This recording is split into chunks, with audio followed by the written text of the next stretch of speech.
What's going on? What's going on? What's going on? I Hate Average Podcast back. Another week, another episode. Oh man. So I haven't talked to you guys in a while. And the world is changing, right? The world is going crazy. There's been so much going on with this coronavirus or COVID-19.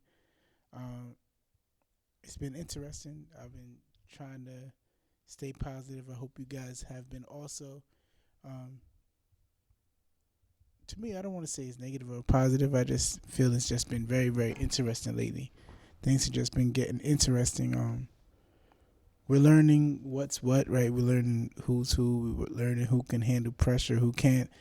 Um, and I'm pretty much really good under pressure. I've just been extremely bored and kind of restless, kind of because it feels like we're just in like a holding pattern. We're like waiting for what's next. We don't know what's gonna be. We're seeing the news. We're seeing uh, more people testing positive, and seeing a couple people dying, and not a couple. There's been hundreds of people who died. But that's something I think we need to take into not consideration, but just understand. Yes, things are bad, but they're not panic, right? Let's not panic. They're not dire. Everybody's not going to die, right? Some people are, but half the world's population is not going to die. Most of the world's population is not going to die. And that's kind of what's been kind of keeping me calm. Like, most of us are going to be good, right? Some people are going to get sick. Some people are going to get really sick. And some people are going to die, which is kind of life in general, right? It happens. We just in more of a careful state at this time. So that's been kind of keeping me from panicking. Just, people die from heart attacks. People die from cancer. It happens. So I don't want to just seem grim and seem like the world is ending at this time. Not yet. The world is gonna end, but not yet. I don't think it's time yet. But that's just in my feelings, my thoughts. Um, you're still seeing misinformation, of course, in the media. Some of the media is kind of downplaying the severity of the situation. Some of the media is hyping up the severity of the situation. So it's just, I think everyone just has to, look up. We have plenty of time now. We're all quarantined, and we have plenty of time to really look up the facts and really look for ourselves to see what's going on. Because some of the media, some of the news outlets, some of them might be panicked themselves, right? So we don't want to, these are all humans. So some might feel the situation is more dire than it is because that's just their personality to be fearful. Some people are playing it too cool because that's just their personality. So we also have to take all the information with the grain of salt and look up things for ourselves. And that's all I want to say about this coronavirus. I don't want to seem too negative, but I'm back. The podcast is back. I'm excited about that. Not that I didn't have the time, but I feel like I have more time to really focus on the podcast and make it a little bit better and focus on topics that I want to really focus on. And guests, right? Guests have a little bit more time, so that's going to be fun. Having guests with more availability, and it'll be easier to get in contact with them. Also, what else I wanted to work on? That's allergies. It's not corona. Don't worry. But also wanted to talk about some of the content that's been coming out, which is a positive in this unfortunate situation. We had some amazing battles on IG Live. I hope you guys been checking that stuff out. We had I think today or tomorrow is supposed to be Tory Lanez against French Montana. That should be interesting. But the heavy hitters, that was fun. We had Timberland, Swiss Beats. That was crazy. But it went the way I expected. I kind of figured Timberland was going to win that, and he did from the consensus. We also had Ah man, Jonte. I forget his last name, but we had Jonte against Neil, which probably was probably some of the best content I've seen in a long time.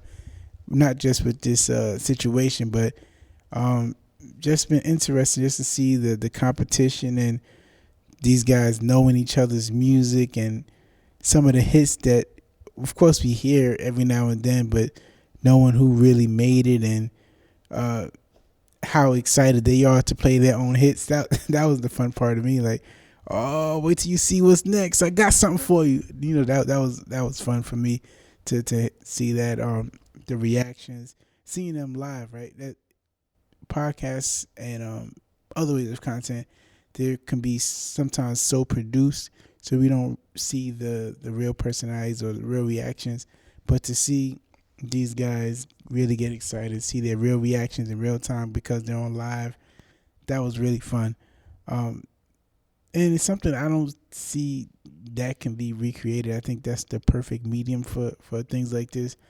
I'm seeing a lot of industry people, and I'm hoping that they don't try to, do the industry thing and try to, polish it up and make it TV wise. I don't think it's gonna have the same effect. What else haven't I been checking out? Netflix, plenty of Netflix, too much Netflix, but I actually saw my $12.99 worth of Netflix lately. Um, of course, everybody been talking about the Tiger King documentary, which is completely insane. Completely insane. Um, it's hard to put it. It's hard to describe because I didn't expect the ending. Right, I knew Joe Exotic was a nut. I knew he was crazy. Some of the middle parts I wasn't expecting with Carol Baskin. Spoiler alert: I wasn't expecting Carol Baskin to be accused of murdering her first husband. Well, actually, murdering her second husband, then marrying some other dude who just backs everything she does. That was crazy. And then about Carol Baskin being such a proponent of cats and big cats, and you see her zoo or whatever she wants to call it, but she's kind of keeping them in worse condition than Joe Exotic was. And not only that, she's allergic to cats. So she's a big time cat advocate and animal advocate, and she's allergic to them. That's one side note. Then you just include randomly, I think for only a couple of minutes, you just throw in the guy from who Scarface was based on. Oh yeah, him too. He likes big cats too. Just randomly throw him in there.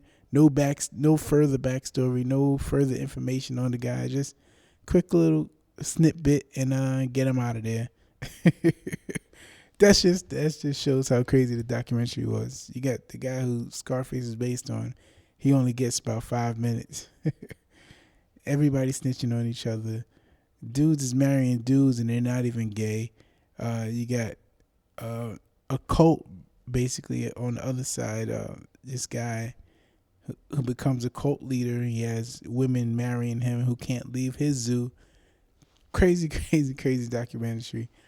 But it was a lot of fun. Longer than I was expecting. It was 7 episodes. I'm not used to that, but definitely was very entertaining. You guys definitely got to check it out. You got plenty of time. There's no reason why you're not checking it out. Everybody's talking about it. But what else on the content side? I saw the Madam C.J. Walker documentary, and not documentary, but series, limited time series about her life story. I don't have too many negative thoughts. Of course, they have to use some what you call it, some literary liberties. They have to spice up the story, put a little sauce on the story. So everything wasn't factual, of course, and we know that when it comes to these things, everything is not factual. It's based on her life, but it's not a complete autobiography of her life. So, of course, people was upset about how there was a lot of underlining things that they was forcing in there, right? I think my personal opinion. I don't see the negative or the positive of it. I just see that yes, you understand that there were some concepts that they wanted to force in there, but you got to expect that for a series or any any piece that's coming out in these times. You got to see where they got to make things a little bit it has to be modern, right? You got to things have to be diverse. Things have to uh I'm trying to see how to explain it, but they have to speak on certain cultural things that are now. They have to. I think all pieces, all content, or dramas, or comedies, even at that, they have to speak on certain complex issues in our culture. Now you got to speak on race, no matter what. No matter what, you got to speak on race. You have to speak on sexuality. You have to speak on the male female dynamic. It's whether certain thing you just have to speak on if you want to get it passed for a Netflix or a any non-independent media production. You have to speak on these things. So I don't understand the uproar. I understand it. Of course, people are gonna have uproar with anything, but people also have to know that people got bills to pay. So you gotta, if you want it to get passed, if you want it to be on Netflix, you gotta add certain elements. So I understand it. I get it. But the overall story was very interesting, and it was to me it was inspiring how through everything, she was a millionaire. What in the 1800s, which is amazing, amazing, amazing, amazing. Um, with even the things that they added, they didn't have to really add that. If they would have just spoke on just the race relations, period, right? Being black in the late 1800s, early 1900s is difficult enough. Being a black woman on top of that, where I don't think women, any type of woman, had the right to vote as of yet. So all of these things kind of piled on top of her. And another fact that she did this within a short period of time. She died when she was in her 50s. So she became a millionaire in America in the 1800s, 1900s. Um, that's remarkable to me. So of course I was interested in the story, and with the elements, with the added sauce and all that, I still enjoyed it. And I did a little Googling. She's buried inside the Bronx, so of course that makes me feel a little bit better. Uh, I'm from the Bronx, knowing her and I believe her daughter, they both buried in the Bronx. So I got to check out their gravesite sometime when all this is over. But also some great some, I don't want to say great, some fun comedy specials came out. Burt Kreischer, Tom Segura. Tom Segura killed it. He really killed it. You got to check out Ball Hog from Tom Segura on Netflix. Burt Kreischer, he did his thing too, but it was Burt. It wasn't like it was fun. It was fun to look at. You didn't want to turn away, but it wasn't hilarious, right? It was just a cool. It was a cool special. It was cool, but it wasn't hilarious. To me, I think Tom Segura was a little bit more hilarious for my comic taste. All right, so this is what I wanted to get into. I got into the content, got into the quarantine.